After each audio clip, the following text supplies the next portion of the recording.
Good afternoon, everyone. We're using a third party app, so there might be a bit of a lag before this starts on LinkedIn Live. So give it a minute or so and start here. So I hope everyone else is comfortable on the call. Yeah. Perfect. Good voice check and video check. Let's get started. So, welcome everyone to this timely conversation on leading in the age of emotional complexity. I'm Nilesh Kharva, and I'll be your host for this session. Joining you from Sydney on behalf of Let's Talk team. Um, we often speak of leadership in spreadsheets and strategies and KPIs and town halls. But leadership doesn't really happen in boardrooms or meeting rooms. It happens in the quiet spaces, in between the sighs before a difficult conversation, or in silence after an email that goes unanswered, or unspoken tension in team meetings. That's where this conversation lives today. To understand emotional complexity, let's just imagine climbing a ladder. At the first rung, we find a very simple emotion, something like, I feel joy. It's pure, it's unfiltered, it's unprovoked, like sunlight on a good morning. A step we reach after that would be a bit more complicated. So, a complicated emotion is like, I feel joy because my boss got telling off from her boss. It's joy tangled with a bit of justice, maybe even guilt. Um, that's where the wire starts to cross.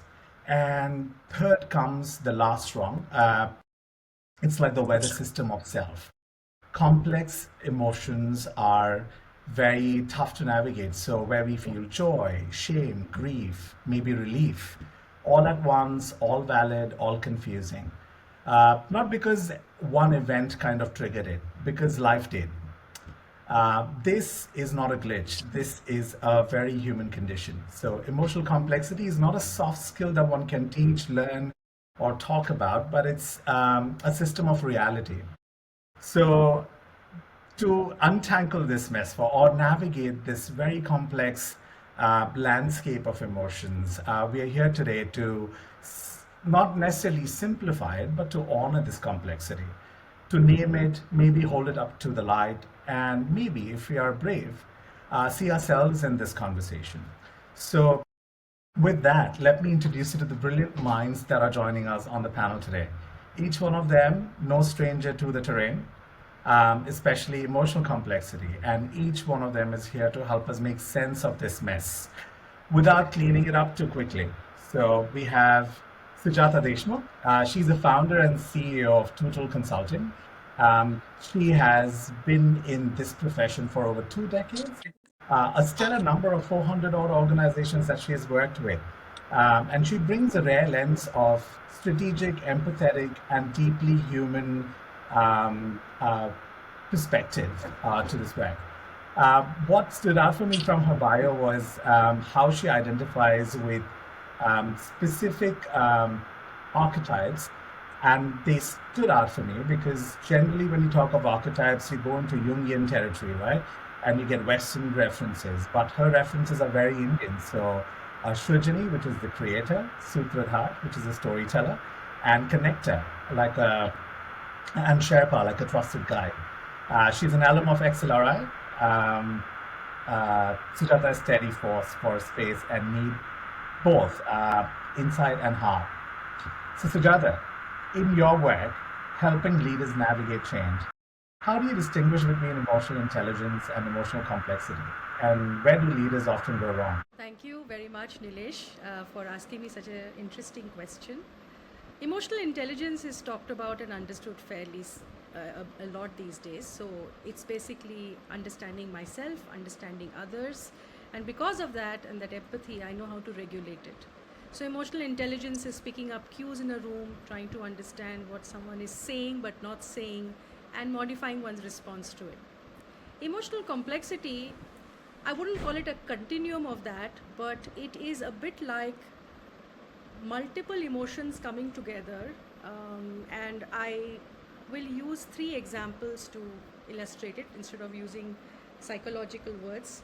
But it's a bit like saying that fear is a combination of anger, hate, concern, and one of the characters that I was thinking that one of the best ways to explain emotional complexity is to look at characters that we read about. One of the characters that came to my mind is that of Karna from Mahabharata. It's very interesting. A lot of people name their children Karna. Now, Karna was such a complex character. On one hand, generous and loyal and brave, but also hurt, vengeful, and that's a very interesting thing. So, do you say he's good or bad? It's not black and white. It's complex. Now, let me bring this to examples in the workplace. Let's say that you are a function head, and your company has got acquired. You have become a CXO. You've grown the ranks by taking care of your team, fighting for them, being very nurturing of them. Now, suddenly you're caught between a demanding board that's expecting your team to ship up or shape out, expecting you to be more circumspect when you promote people, and you're trying to balance your image of being nurturing, caring, while also doing the right thing for the organization. So much of complexity there. And leaders sometimes think that I have to be very composed and I must have it all with me. But there are so many things that you are going through, uncertainty, a little bit of anxiety, and how do you accept that and talk about it while you make decisions? The third example I'll give about emotional complexity is in the case of change, which is what you started with. Many times when we are trying to bring about change, the intention is always good, right? I want to be more strategic, I want to handle customers better, I want to go global. But what we do is we talk about the change which is upsetting for people. We don't talk about what remains unchanged. And change, and why change is resisted by people, is because they are very attached and very much in love with the certain ways of doing things. So if we were able to say that this remains as is and this part changes, it reduces the anxiety that people go through. So emotional complexity is not trying to label, fix, or suppress the fact that I can be a very caring leader, but I can also be very demanding. I can be very confident, but also experience anxiety. And in trying to understand this and staying with this emotional complexity, I think requires some amount of effort. And they say that an intelligent mind is one that can hold two emotions contradictory at the same time and stay with it. A bit like chili chocolates or fried ice cream, if I may give that example. You can't describe it, but you have to stay with it. So I think that's how I describe emotional complexity, and I'd love to hear what you think about it. That is so eloquently put. I must say that that last example was it's the hardest glue. It will be difficult for me to peel off that sticker from my mind for a while. So chili chocolate, a positive contradiction, right? So that we are able to hold on to complex ideas in that way. So thank you very much for that leading in answer. Our next panelist, we have Sudarshan Suchi.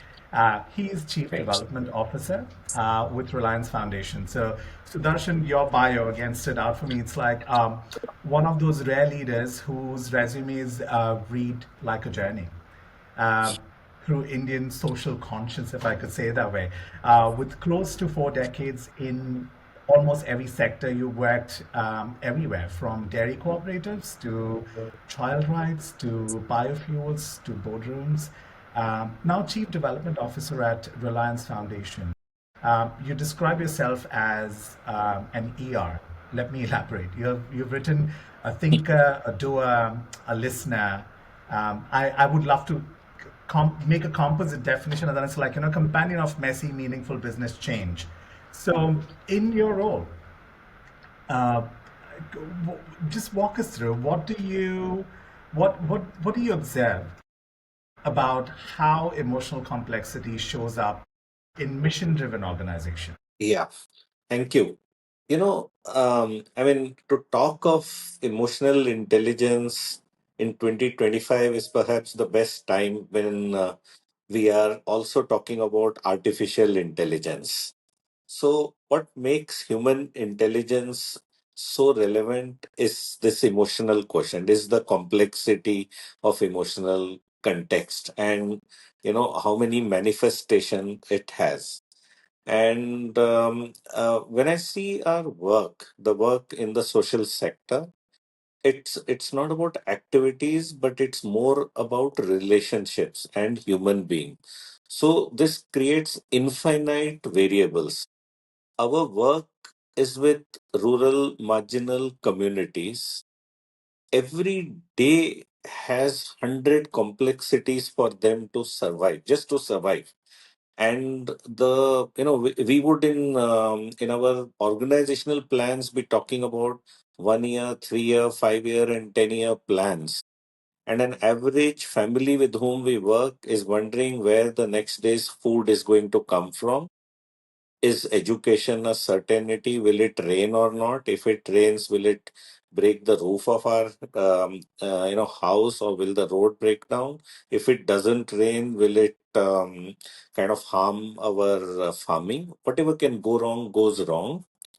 And you'll be surprised that the resilience and the optimism shown is quite inversely proportional to that. It's very high.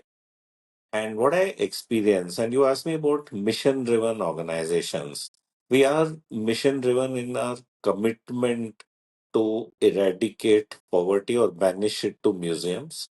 It requires a mission because you need missionaries to handle with such complex context. And these missionaries, when they are out each day, they don't know what they are going to face in terms of the variable. What is it that's going to happen in a community or village with multiple such circumstances that, what you think can be done is not really a Excel sheet driven solution or a modeling. It's about a real life context where perhaps the weakest link of the chain is what determines as to what can really be sustainably done anywhere. Now, what it calls for is resilience. It calls for spunk. It calls for tenacity. So, so the person out there, I mean, I wish I could say that this missionary is going to wage a war, but war is a contradictory term to it. This missionary is there to wage peace, to bring happiness and harmony.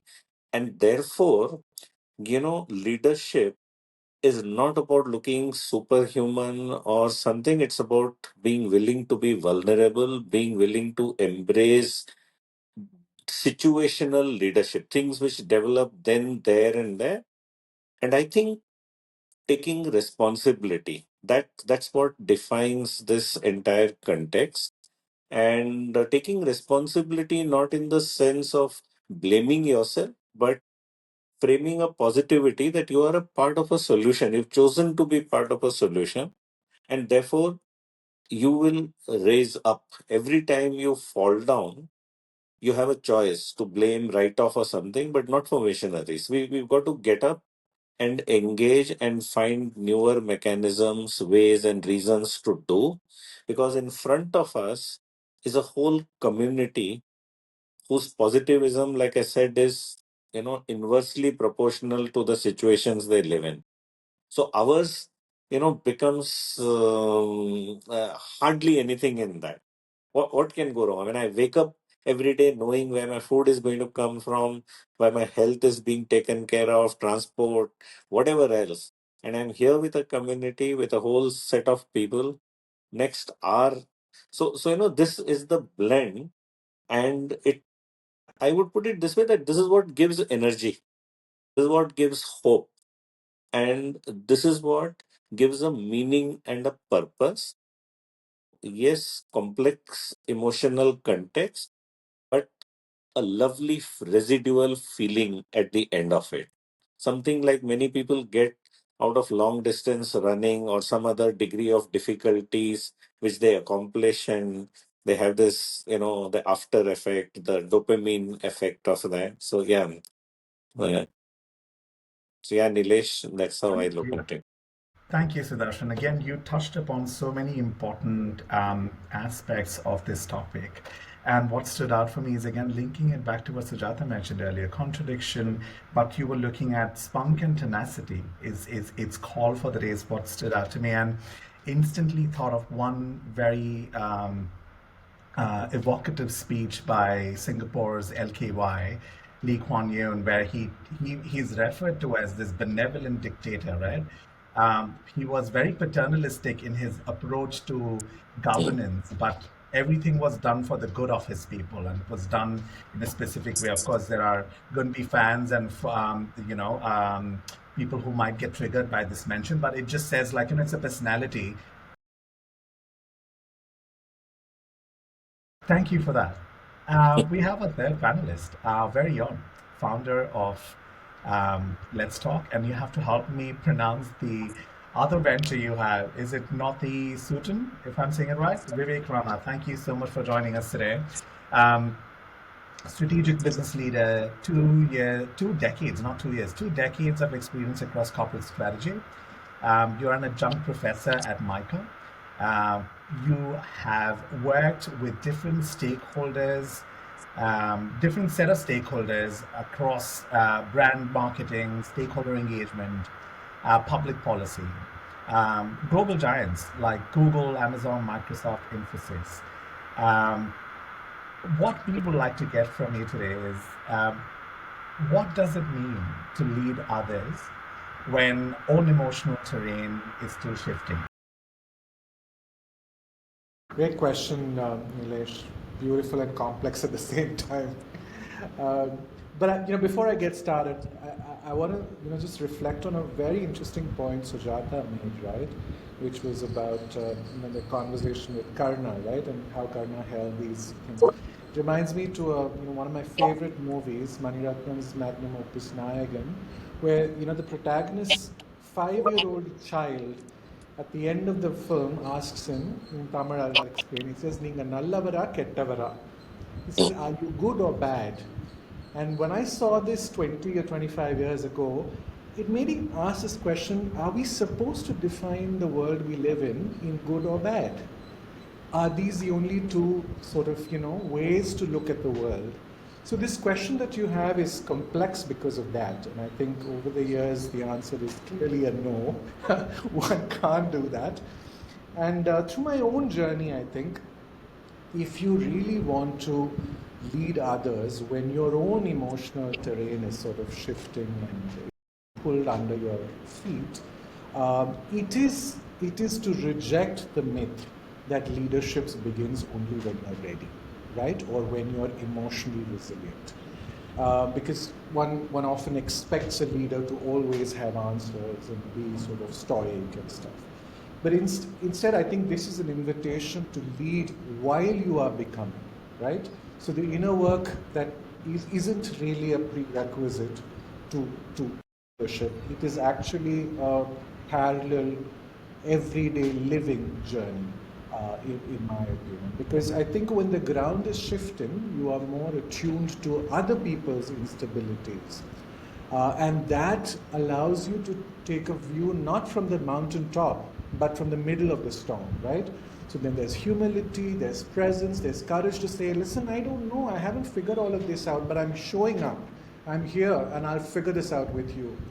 So in practical terms, what does that really mean? You're building psychological safety, not by projecting that, everything's going to be set, there's going to be, it's going to be defined, there's going to be certainty and all of that. But you're modeling self-inquiry, right? You're allowing for the unknown to present itself.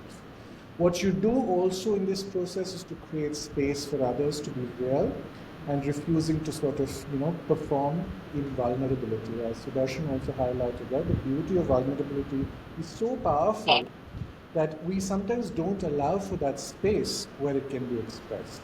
And I think if you can sort of do this, it can open up some very interesting, terrains. And last, I think, in my opinion, would be it allows you to hold tension, right, between doubt and direction, between grief and growth. You can hold these opposites in abeyance and then find navigation through this.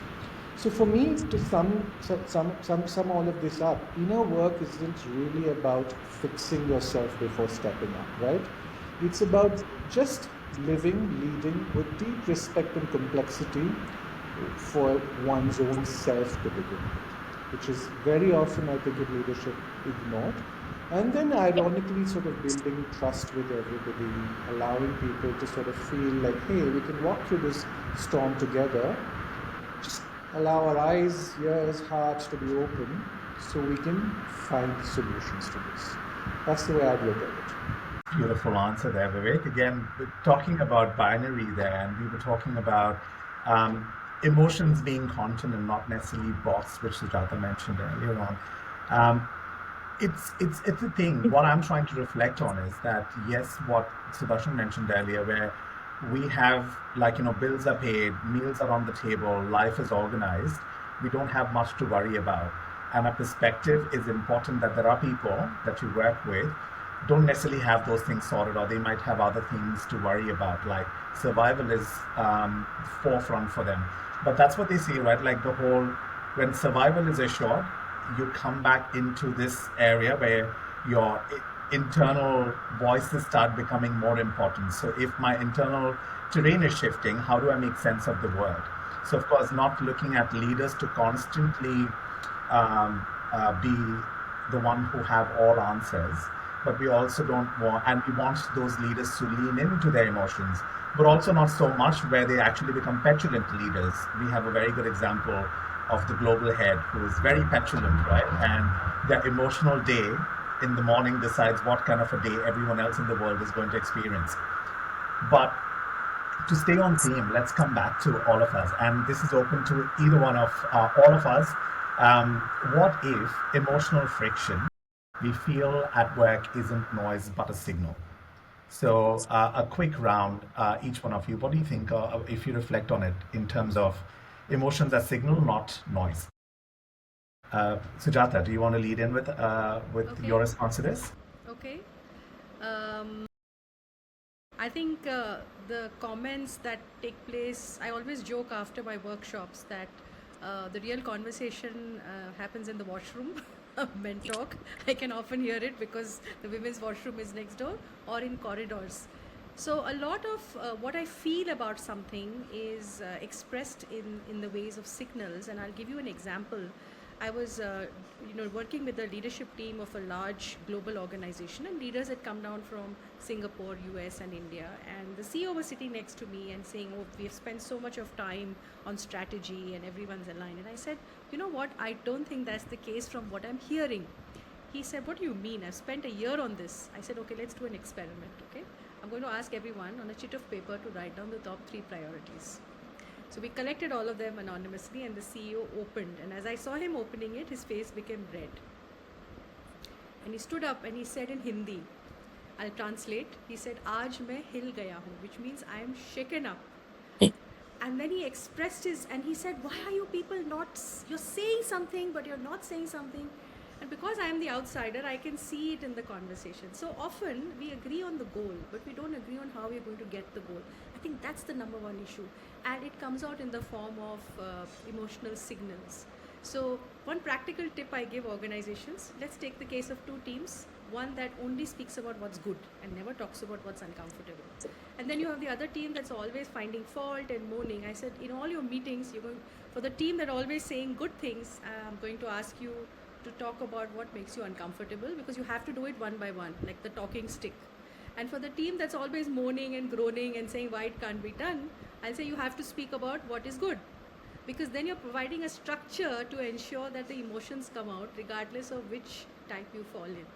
But definitely, emotions, expressions, comments, corridor talk are great indicators of what is really going on. And I think that they're very, very important, including outbursts. Yeah. Great take on noise. It's that read chaff separation, right? You have to have noise, and then you can sort of separate from it what texture you want to take on and what you want to leave off. Very good point. Sudarshan, what is your take on this? Yeah.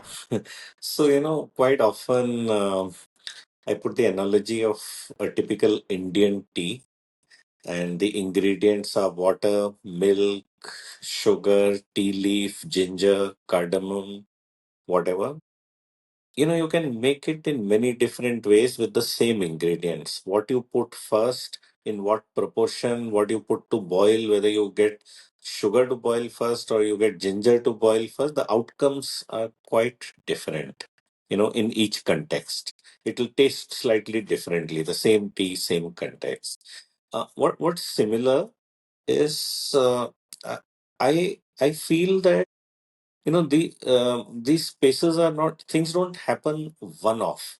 it's a whole life that is lived in organization. I mean, organizations culture and being doesn't living organizations culture and being doesn't reside in its bricks mortar or in the policy document or in the PPT presentations or branding. It's in people, how they absorb. So I think from the onboarding to the exit and post exit relationship, it's a whole continuum in which your engagement kind of brings out and then translates into a culture. Quite often these things get written on the wall or somewhere as values, and you assume that it'll. So what happens is during all that process and time, how do you create spaces where people come forward to share? How do you celebrate pluralities and seeming imperfections? That's that's the basic challenge. That if you are looking at something to conclude as a plan, as a solution, or as an outcome or something, and of the kind which you want, if you have a preconceived notion that this is how, and if I may illustrate the agriculture, which is where I spent bulk of my time.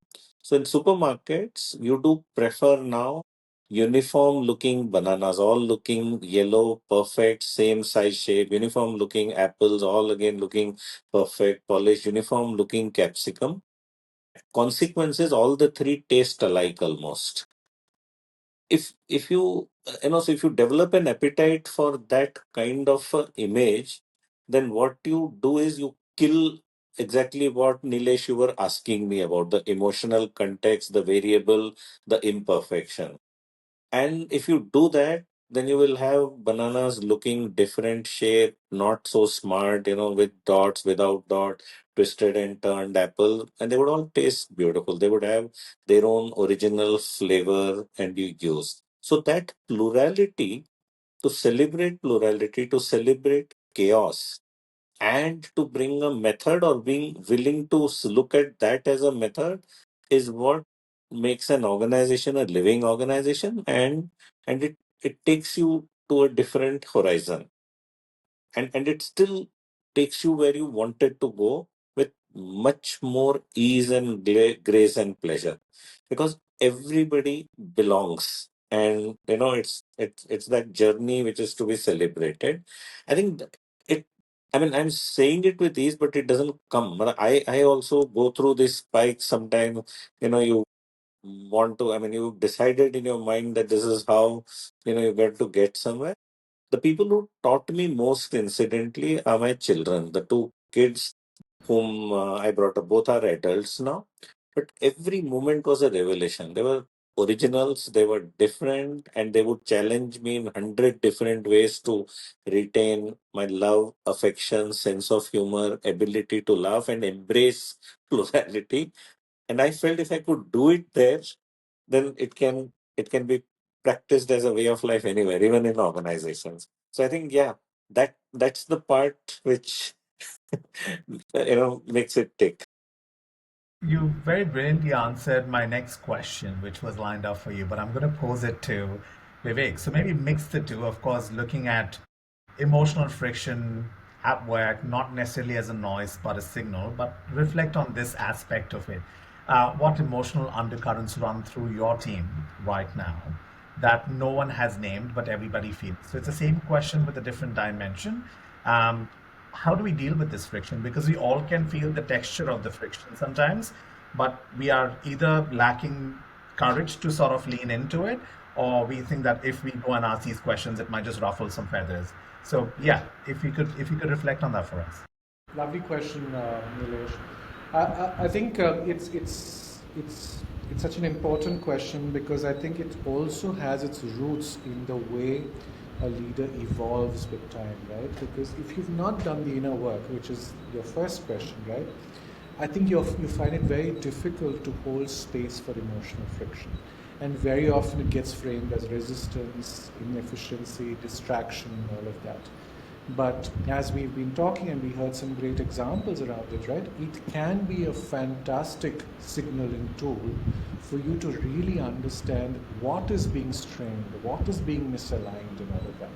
So, we just came off, a very interesting workshop we had over the last 2 days, and there was a lot of ambiguity on many areas of growth, right? In terms of how are we going to make, as Sujata rightly said, very often you may be aligned on the goal, but very often there isn't understanding, consensus, appreciation for how this is going to be addressed, right? And when that is not discussed, sufficient space for expression of fear, doubt, questions are provided, one tends to feel there is resistance. So I think holding space for that and really allowing this as an opportunity to be a diagnostic space is very, very powerful. But that also, in my opinion, is more meaningful when done with that sort of emotional journey that you yourself are going and having the ability to hold that space. Because if you feel everyone should just align, it becomes challenging. If you feel everyone should have answers immediately, it becomes challenging. But if you're willing to hold, like literally being in the center of the storm, right? And saying, okay, well, we're all showing up for this. We know we have the same goal we want to achieve. Well, we don't know how we're going to get there, but we're going to figure out and lean in on each other to make that happen. I think it becomes an extremely strong proposition for the team to sort of go forward. Brilliant. So many gems over there. I had my next question on for Sujata. I think she's just dropped off. We'll figure out what's going on there, but we will get her back with us. But what I would like to do is sort of steer the ship in an angle where we are starting to look at reflecting on your answers, Sudarshan. It's like empathy and over functioning. You mentioned so many good examples in your previous answer about picking different things and being ready for us, leaning in with curiosity to know what a new banana tastes like, for example. Because when I was a kid, I remember bananas used to be green color, and now they're all yellow, they're all Cavendish, and they all taste the same, no matter which continent you're on. There is uniformity, we've achieved that. But we will never get to taste the banana that we used to when we were children. It was green in color and it was sweet.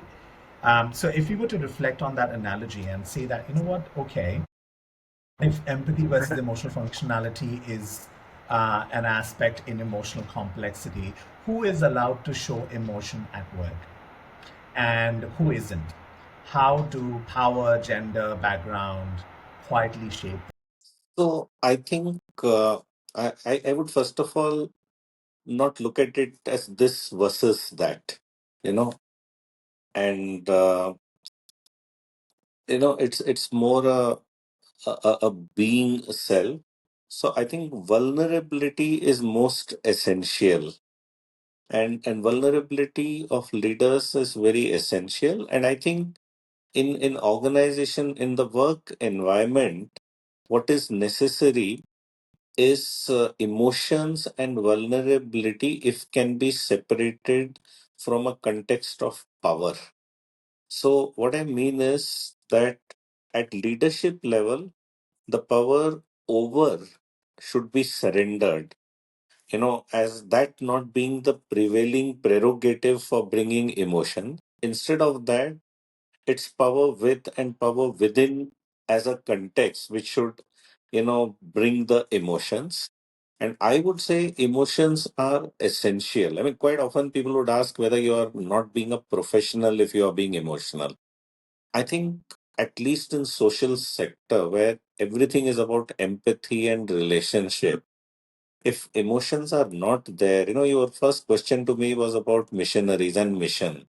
Your energies come from living those realities or understanding the lived reality of others, which is all about emotions are an outlet of those. I think what is to be figured out, which again cannot be done from textbooks or just documented policies, it's mutuality, mutual spaces. That that my emotions should not exceed so much that they start encroaching upon yours or suppressing yours or preventing yours or dominating yours. So that's the context. And I think this is what is kind of learned as we are aspiring for a living organization. And I will go back to that banana analogy, that it's okay to have imperfect days. It's okay to have multiple people with multiple emotions. Though I would say what we need to invest in, if anything, in people is for investing in getting people to appreciate the plurality of emotions and different dimensions in different people, between genders, and gender again is no longer just a binary, between different ages, regions, religions, so many, whatever the context. How do you use an emotional context to give the benefit of doubt to other people rather than holding people guilty? I think that's the kind of trick. And how do we in organizations invest in it? I would want more emotions more honestly expressed, and So anything to create that atmosphere. amazingly put there, Sudarshan. And I guess thank you for coming back, Sujata. There was a bit of a technical glitch there. So we posed your question to Sudarshan, and what we got from him initially was the question is who is allowed to show emotion at work and who isn't? And how does power, gender background quietly shape that? And Sudarshan reflected on the whole leadership aspect of it, like, looking at emotion from a position of power, one has to surrender the power to make that space a bit more level playing field for others to express and sort of join the journey, right? So if I were to position this to you from, like, on this panel, you bring a perspective of the female gender. So if not just speaking for your gender, because that's not what I would want to do to you, but I'm saying, like, your perspective is important. And in what aspects do you think some people, based on who they are and how they present, are they allowed to or not allowed to express emotions? So we think that so a lot of leadership is about comes from this great strong leader archetype. A lot of us think that is so, especially in cultures that have high power distance. So there's a line in Hindi films which says "Mard ka bachcha hu, uf tak nahi karunga," which means I am a man and I won't flinch if there is pain. So I see two types of leaders. I see those that say, now I am there, I can't admit that I am experiencing emotion. And I have an example for this. I was working with an executive director who was about 64, 65 years old. And we were talking about empathy and connection. And I remember he used to call his secretary Mr. D'Souza for last 28 years. And in one of the conversations, I think I was in a workshop, I said, but you should explain how you feel. And if you care about someone, it's fine to show that emotion. And he became red in the face. And for him, it just hit him saying, are you saying that I can actually express how I feel? And I said, yes, absolutely. That's what makes you human. I don't know what happened after that, but after 28 years, he stopped calling him Mr. D'Souza and started calling him Alex, which was his first name. So there are leaders who think I have this ironclad discipline and I must not show it, which is worse because it manifests itself in other ways. Then you have the dramatic leaders who are volatile.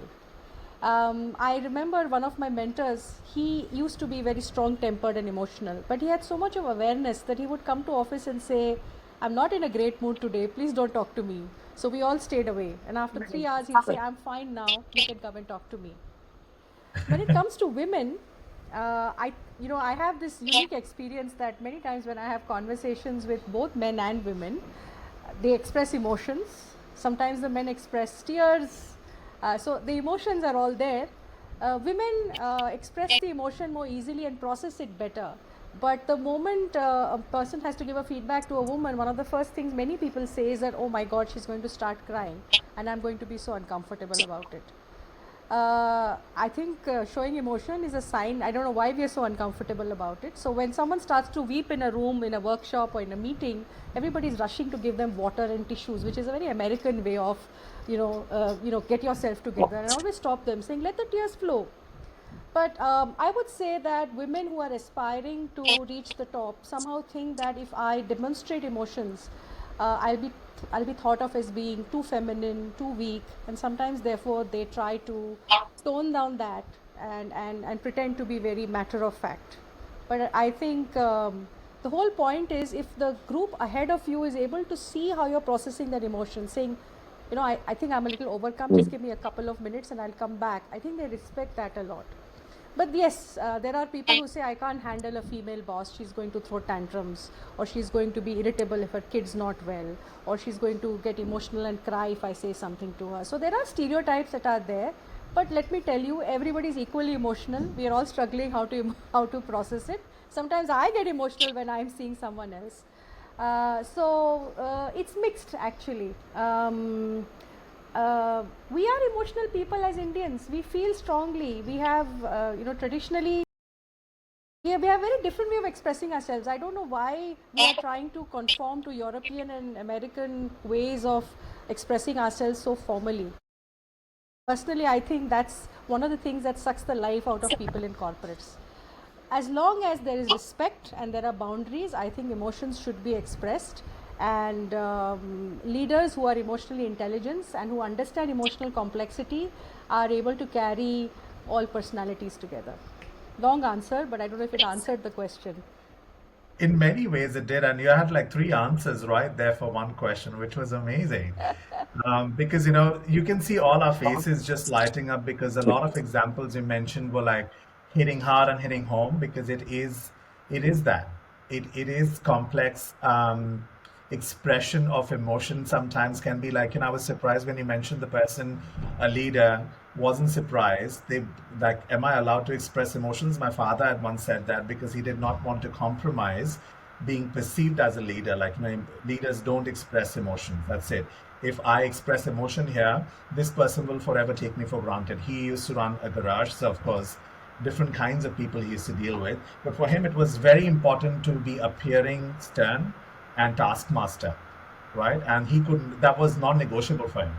Yeah, Nilesh, quite often, sorry to interject, quite No, no, go often on. the word leadership is mistaken with a power position or a designation.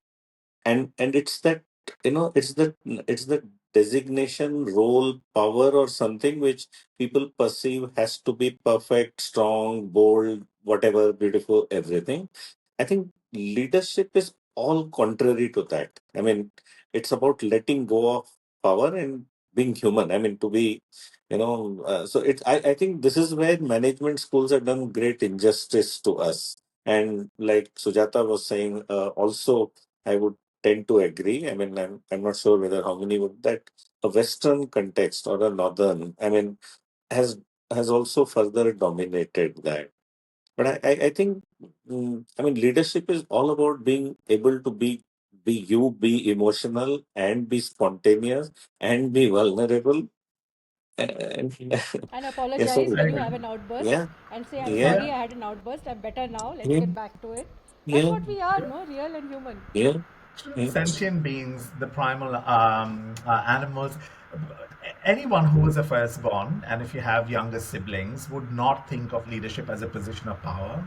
It's just position of responsibility, nothing else. It's coming from an elder child of a family who's like, dragging younger siblings. But I guess in work context, it does become a language mm, of power. You are a yeah, team leader, you are a manager, you're yeah, a manager of sorts, you're managing other people. So yeah, I get why people might confuse that for power, right? Now, since we're yeah. talking about semantics, and this is home ground, this is your wheelhouse, Vivek, can language create or collapse emotional safety? You did reflect on it initially in your first answer, but what phrase do we use to perform care without offering real support? Now, we don't want this to sound like a passionate performance of virtue, right? In workspace, we want it to mean something. So how could we use language to do that? Yeah, I'm always reminded of the lessons I've learned from my 4-year-old golden retriever Sophie. Because when I come home, the intention with which she meets me is so palpable, and it's something that she'll follow through after that expression. Which has always made me reflect that it's not the words that really have the power, but it's the intention with which it is communicated, the context in which it's communicated, and the congruence with the action that follows, right? That makes all the difference. So, language is just the first draft of care. It's the behavior that sort of becomes the final copy. And I've learned that so much, and every time from her, there are moments when she's unhappy. There's a moments when I feel I want to cuddle with her, and she just says like, "Get out of here! I don't want to be. I want to be left alone." I need to learn that, and that has taught me to sort of ensure the way language is expressed is always active, right? Let's check in on you with a timeline, right? Not just say we'll check in.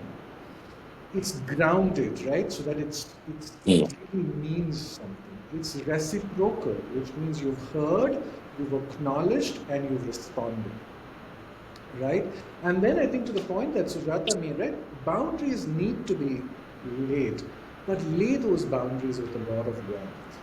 Because what has today emerged as this sort of, as you rightly said, right, sort of a positive reinforcement culture, which is like, let me know if you need anything. I hear you. We value your feedback. Thanks for sharing. We really care about your well-being. I mean, it's ridden with, and if you ask me, it's ridden with distance, dissonance, and almost dismissal in the way it is presented. So that is why I think language is very powerful, but the follow-up behavior is what will define this in a more meaningful way. Brilliant. So language is important, but intent behind language, how do we decode that, Sujata? So you mentioned this earlier, and I'm reflecting on that here because if words are used and those words mean something, and we have association of words, right? So if words are like leader, or how it was fashionable to have professions with a male and a female reference to the same profession, right? So I have a feeling that language does play an important part in how we talk about emotions. So if I were to ask, if language was to create or collapse emotional safety, what would be the one phrase you would say, ban it or please start using it? There are two words that I ask, and many coaches ask at the end of a conversation when a person has said what they've said, which is anything else, and a pause. Anything else, and it's often at the end that the real emotion will come out. So that's something that that helps.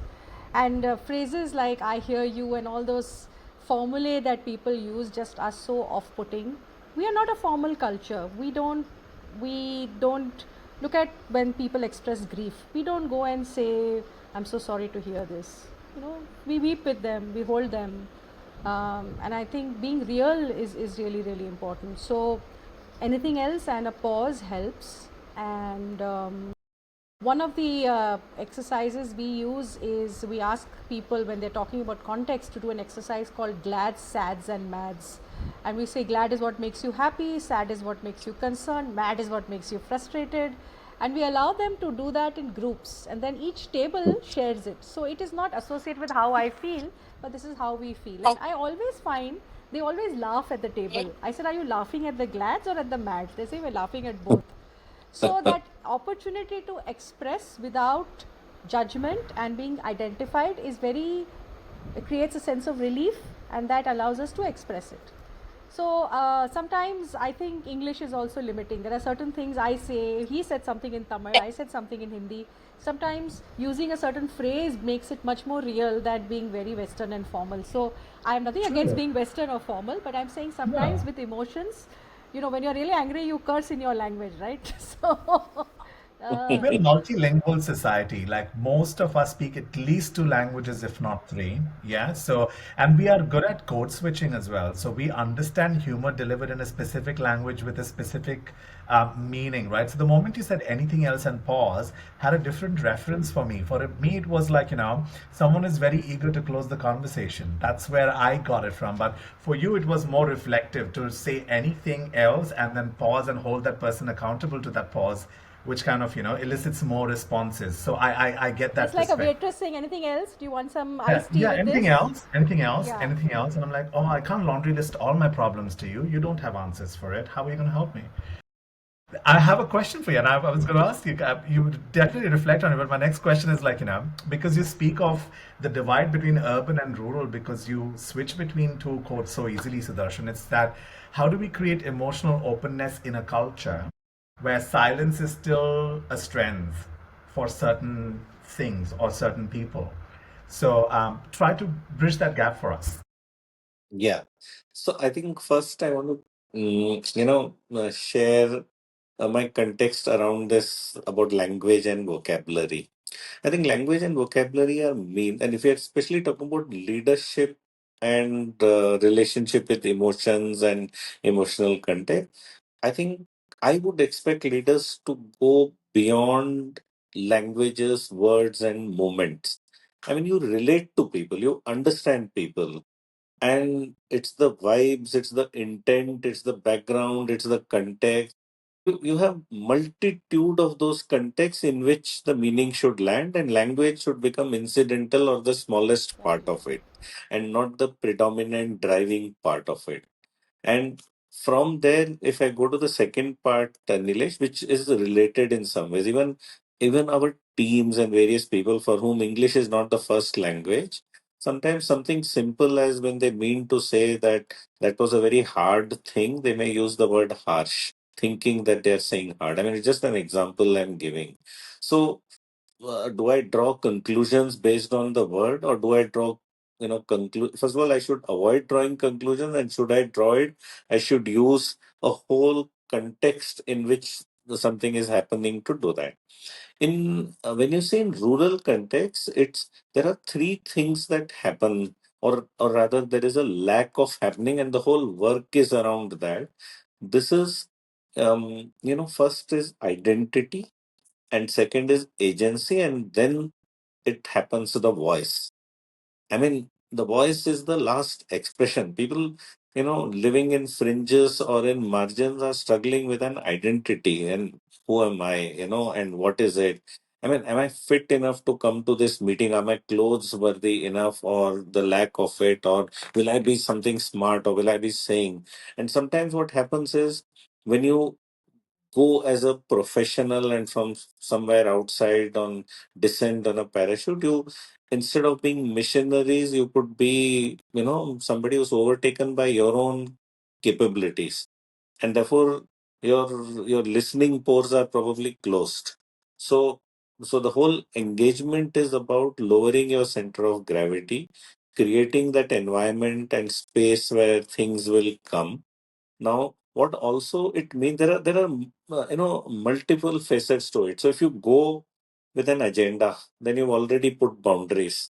If you go with a schedule and a time, then whatever fits into that is okay. Whatever is kind of challenging that schedule, oh my God, the next meeting is at 3, so cut. Just tell me what you want to say, and I want you to answer me in yes or no. Tell me your problem. Tell me. It's an impatience. So it robs, or it disables that conversation to build up. So at least in Indian rural context, or context of development work, or relationship being the grounding part, I think it requires an approach which is with time, with energy, with patience, and with infinite appetite for plurality of things coming to you, not being judgmental, and not cutting people down while the conversation is going on, simply because you're impatient that it's not telling you what you want to hear, or in a language, or in a style and context. So it is, you know one learns the hard ways. So but it's wonderful. So I just Perfect. I was just coming off mute. I also got a very good rap on the knuckles. It's like, I was trying to get one question in because I'm looking at the time clock and you called me out on that as well. But yeah, the idea here is to get as much done in the set amount of time, which can be a concern for some people. Sujata, sorry, you were coming in with? Yeah, I just was saying that sometimes I use poetry in workshops to express something, and I've had people in overalls uh, also quoting poetry and shero shairi and English poetry, and then suddenly I have people you don't associate with poetry. It becomes poetry, and that expresses emotion. So we are an expressive society. We have songs, we have poems, we have movies, we have stories, and when you open it up without being judgmental, as Sudarshan said, it opens up so many more ways of expressing how people feel. Amazing. We are on the top of the hour, and I have one last question. I want to do a quick round robin, and we don't have to be bound by the hour at the moment. So let it spill a minute or two over. So that's cool. So Vivek, what's one moment when emotional vulnerability, you've spoken about it a lot, but has shifted leadership outcome for you? Better or for worse? Like, give us an example of where it was detrimental. Can you?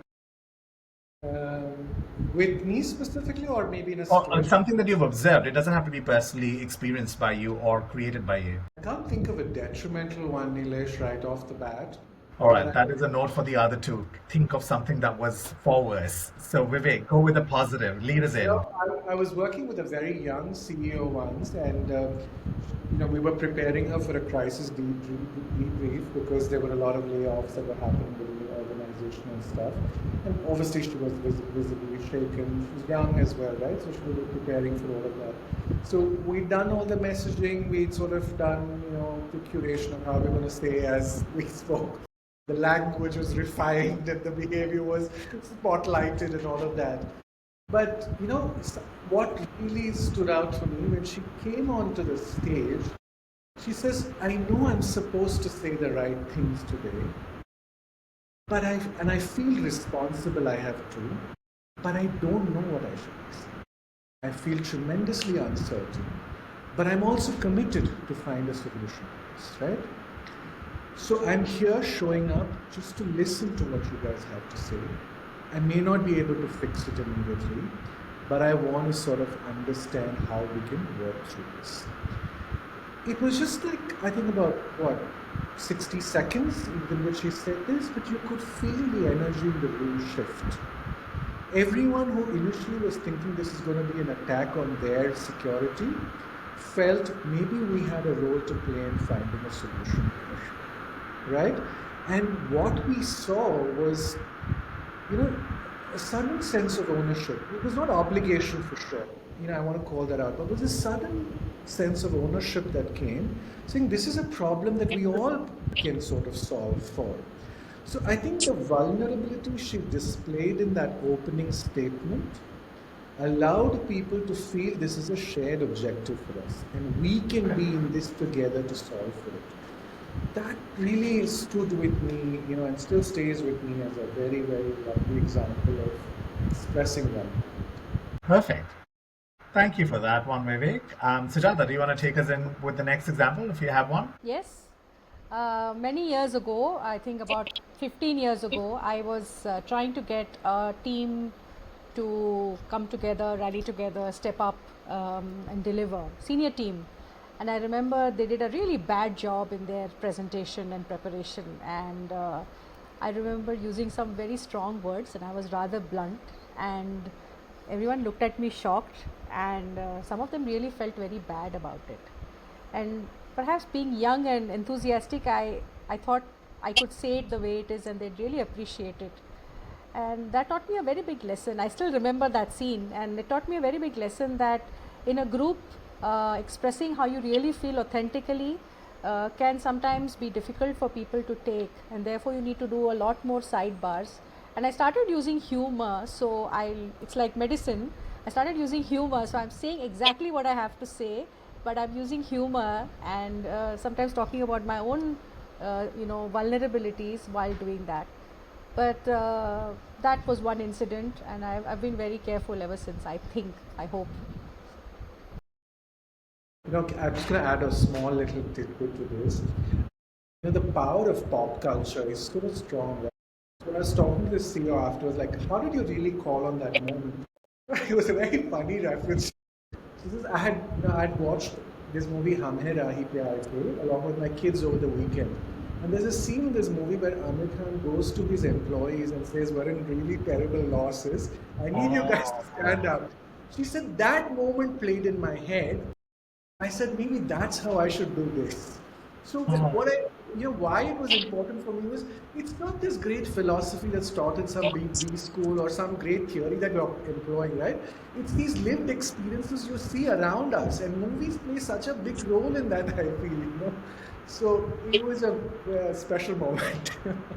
Fiction can be very helpful sometimes, and that was a very good 90s movies reference there for any of our viewers who don't know what that movie was. Amir Khan did look very young and different and capable of all things, but example I wanted to share specifically, but first to you, Sudarshan. Do you have an example for us? Yeah. So on kind of what has been a struggle. I mean, and it's a specific, yet is a generic specific that in all my journey, everywhere there has been, and for professional organizing, there's been appraisal time, year-end appraisals. And year-end appraisal discussions, the organizations have a structure and a format and, scores, reward, recognition, whatever, and the other way around. And it's also about taking stock of the year, feedbacks, growing, identifying, what worked, what didn't work, and how the relationship panned out. The part that has always challenged me is that it's somewhere one is never adequately prepared to receive things from people who've been working with you. I mean, particularly I would highlight subordinates that, the closure of the process plays so much on you that, there is a journey to be celebrated and there is downloads that's happening on you from the other person. I mean, there's nothing to be, I mean, it's something irrespective of anything to be received, that feedback. So particularly in a subordinate and this thing relationship, giving feedback normally is something that's focused on, but you know, getting people to talk to you, to download, to feel safe with you, to look things objectively, what is the space, how that's always been a challenge for me, and yet to kind of come to the right balance and proportion of one with the other, as a context. On the happier side, what has always worked, I and I don't even, I'm not sure whether I mean whether this is question. I found that context. I mean, looking at people with eyes, engaging, letting people know that you're there, physically present, and sometimes making sure, like in meetings and all, I make sure that every person is acknowledged by you. If it's a larger meeting, every person, you have a contact, you have a handshake, you have a hug, you relate personally to, in terms of everybody comes into the meeting from somewhere or other and is going to go somewhere or other. There are burdens, there are goals, there are needs, there are challenges. Creating that, I found, always helps in the actual purpose of the meeting going well and easier. It takes time, it takes energy, and it takes an effort though. But it's been a lovely experience. It has never failed me till now. My example is very close to yours. It's sort of linked, I feel. It's about language and it's also about how leaning into emotionally vulnerable situations can lead to different learnings. It wasn't a good outcome for me because, at work you make friends also. And sometimes those friends report to you with their work, and it becomes difficult to give constructive feedback. So you take a very casual approach to giving them this feedback. It's generally done over drinks or whatever, and it did not pan out the way I wanted it to. And of course, this person was, how could you, how dare you say things like that to me? But the relationship is not equal here. I am a manager, he's a subordinate. He needed to take that feedback and do something about it. That was my thinking, at least. Early career management consultant, so pardon my ignorance there, but I go home, I'm frothing at the mouth at this situation, and I'm narrating this to my mentor, my godmother, and she's like, you did not lean into the vulnerability. You had to. You were angry that he didn't do what you wanted him to do, so you needed to show him respect by being very critical of his performance in the most respectful way you could have. You were wrong to do it at drinks or over a tea break or whatever. So if you don't show people respect, they're not going to show you respect. I'm like, oh, that was a very hard lesson I had to learn the very hard way, right? Lost a friend, lost a good teammate, and I had big egg on my face. But that's what happens when you're 24 and manager. Right. I'm glad I made you all smile at the end there. This was a power-packed hour. I have really enjoyed this conversation, and we are trying to bring this to the platform of Let's Talk each month. bring in topics that we generally hear a lot of people speak of, but give it some meaning by bringing some gravitas to it. And thank you for helping us do that today for this very complex topic. I hope listeners have taken some tidbits from this conversation. Treat me as a reference, treat each one of our panelists as a reference. You can find us on LinkedIn. And until next time, adios. Have a good evening, Thank everyone. you. Bye bye. Bye bye. Thank you, Sujata, Vivek, Nilesh.